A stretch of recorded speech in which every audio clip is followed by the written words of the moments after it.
Hello friends, நம்ம இன்றைக்கி காளான் கூட்டு எப்படி பண்ணலான்னு பார்க்கலாம். ஃபஸ்ட்டு காளான் நல்லா வாஷ் பண்ணிக்கோங்க. இந்த மாதிரி பெரிய பெரிய பீஸாக கட் பண்ணி எடுத்துக்கோங்க. ஒரு பேனில் ஆயில் சேர்த்துக்கோங்க. ஆயில் ஹீட் ஆனதுமே கடுகு சேர்த்துக்கோங்க.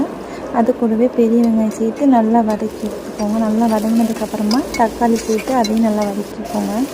அப்புறம் தேவையான அளவுக்கு சால்ட் சேர்த்து நல்லா வதக்கிக்கோங்க. நீங்கள் இந்த மாதிரி திருன்னு அரைச்சி சேர்த்துக்கோங்க, ரொம்ப அரைக்காமல். இப்போ கட் பண்ணி வச்சுருந்த காளான் இது கூட சேர்த்து அதையும் நல்லா கிளறி விட்டுப்போம். இது கூடவே கொஞ்சமாக சிக்கன் பொடி சேர்த்துக்கோங்க. நம்ம காளானில் தண்ணி ஊற்றணும்னு அவசியம் இல்லை, ஏன்னா வாஷ் பண்ணி எடுக்கும் போதே அதோட தண்ணி நல்லா அப்சர்வ் ஆகிருக்கும். இது கூடவே கொஞ்சம் மஞ்சள் பொடி சேர்த்துக்கோங்க. அப்புறமா கொத்தமல்லி, கருவேப்பிலை சேர்த்து கொதிக்கி விட்டுருங்க. அவ்வளோதான் ஃப்ரெண்ட்ஸ், ரெடி ஆகிடுச்சு. இந்த வீடியோ உங்களுக்கு பிடிச்சிருந்தா லைக் பண்ணுங்கள், ஷேர் பண்ணுங்கள், மறக்காமல் சப்ஸ்கிரைப் பண்ணுங்கள் ஃப்ரெண்ட்ஸ்.